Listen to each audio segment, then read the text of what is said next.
Welcome to today's explainer. So let's just dive right into this, shall we? When you think of Luxembourg, you probably picture this, very small, picturesque European nation, right? But here's the thing. Physically small absolutely does not mean digitally quiet. In fact, Luxembourg has built this massive global cyber footprint that completely defies its actual geographic size. Today, we're breaking down the definitive 2026 strategic playbook for cybersecurity in Luxembourg. We're going to look at its totally unique ecosystem, the intense regulatory storm that's brewing, and exactly how you, as business leaders, can navigate this landscape. 13. That single number is actually pretty mind-blowing. Out of all the countries in the world, Luxembourg ranks 13th globally on the Global Security Index. Oh, and it's an impressive 6th in all of Europe. This immediately puts the Grand Duchy right up there as a Tier 1 cyber nation. It's not just participating in the global digital economy, it is actively defending a huge chunk of it. So how on earth did they get there? And more importantly, what does this actually mean for your business? All right, here's our roadmap for today. We're going to start with Luxembourg as a cyber powerhouse, navigate the EU regulatory storm, compare the top cybersecurity firms, look at choosing the right partner, and then we'll wrap it all up with understanding costs and ROI. Okay, Section 1, Luxembourg, the cyber powerhouse. To really grasp the macro environment driving this massive digital defense machine, consider this. The country is seeing a whopping 15% annual growth in its digital footprint as a leading financial and tech hub. We're looking at this vibrant, pulsing ecosystem of roughly 300 cybersecurity companies operating right within Luxembourg's borders. But honestly, the crucial point is the second half of that stat. Nearly half of these companies are under 5 years old. We aren't just looking at legacy tech firms here. This is a booming, hungry startup culture driving incredible, rapid innovation in stuff like AI-powered threat detection, cloud security platforms, and compliance automation. It's an ecosystem that moves fast. But listen, this dominance, it's no accident. It's the result of a highly coordinated national strategy. Look at the synergy going on here. You've got CIR SEAL providing lightning-fast incident response and threat intelligence. Then you have NC3 focusing heavily on training and research to build a highly competent workforce. And Security Made in Luck acts as the central hub, tying the whole shebang together. This tight, seamless integration between public bodies and private enterprise is exactly why Luxembourg punches so far above its weight class. Moving right along to Section 2, the EU regulatory storm. Now, this is where things get very real for the C-suite.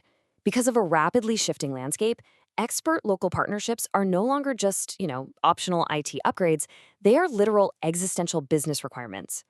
If you're in the financial sector, there's one acronym probably keeping you up at night: DORA, the Digital Operational Resilience Act. What this actually means in plain business terms is that it's just no longer enough to throw up a firewall and call it a day. Financial entities, and crucially their third-party tech providers, must actively prove their digital resilience. They've got to undergo stringent resilience testing. Simply put, if your tech vendor goes down, you are the one held responsible. And DORA isn't acting alone here. We are facing a much wider regulatory storm. You've got GDPR with its incredibly strict 72-hour breach notification rules. You have NIS2, which demands strict incident reporting and literally forces essential entities to secure their entire supply chains. And if you are regulated in Luxembourg, you have CSF circulars dictating highly specific IT governance and outsourcing controls. It's a complex web, and honestly, navigating it requires a partner who is completely fluent in these specific localized mandates. All right, Section 3, comparing top cybersecurity firms. So with 300 companies out there, how do you even begin to categorize the heavyweights in the Luxembourg market to find the absolute perfect fit for your organization? Let's break the ecosystem down into 3 distinct tiers. First up, we have independent boutiques like Atlant Security. Their core strength lies in being zero commission, meaning they give totally unbiased architecture-first advice without pushing specific vendor products down your throat. Next, we have the infrastructure giants like EBRC and Orange Cyber Defense. These players bring expansive global security operations center networks and massive Tier 4 data centers to the table. Finally, you've got the Big 4 consultancies like PwC and Deloitte, who really excel at blending cyber risk into broader, holistic privacy and business continuity strategies. So the real takeaway here is understanding your strategic trade-offs. On one side, you have vendor-neutral integrity. A firm like Atlant Security won't take kickbacks from software vendors, right? So their audit of your systems is purely objective. On the other hand, you have global scale and resilience. A giant like Orange Cyber Defense has something like 2,700 experts and 18 global SOCs, giving them this immense incident response footprint. Your choice depends entirely on whether you need targeted, unbiased architecture advice right now or vast, globally distributed managed services. Which brings us to Section 4, choosing the right partner. Now that we understand the macro categories, let's zoom in a bit. How do you strategically filter through this massive ecosystem to make your selection? Well, here is your checklist. First, verified certifications. If a firm claims ISO 27001 or SOC 2, absolutely ask to see the certificate. Second, look for deep industry expertise. They need to know fintech or EU institutions inside and out if that's your space. Third, speed of delivery. Can they actually guarantee a 48-hour audit turnaround? Fourth, and this is absolutely critical, local regulatory knowledge. They literally must be fluent in DORA and NIS 2. And finally, you want to evaluate their culture for vendor neutrality and transparency. And this really highlights the biggest mistake executives make, falling into the brand name trap. It is so easy to just hire a giant global managed security service provider because, well, the name looks great on paper to the board. But a global firm with 10,000 customers might completely lack the nuanced, hyper-specific regulatory knowledge required for Luxembourg's incredibly strict CSF financial regulations. The smart choice? It's selecting a partner based on localized expertise and proven agility, not just pure brand recognition. And finally, Section 5, understanding costs and ROI.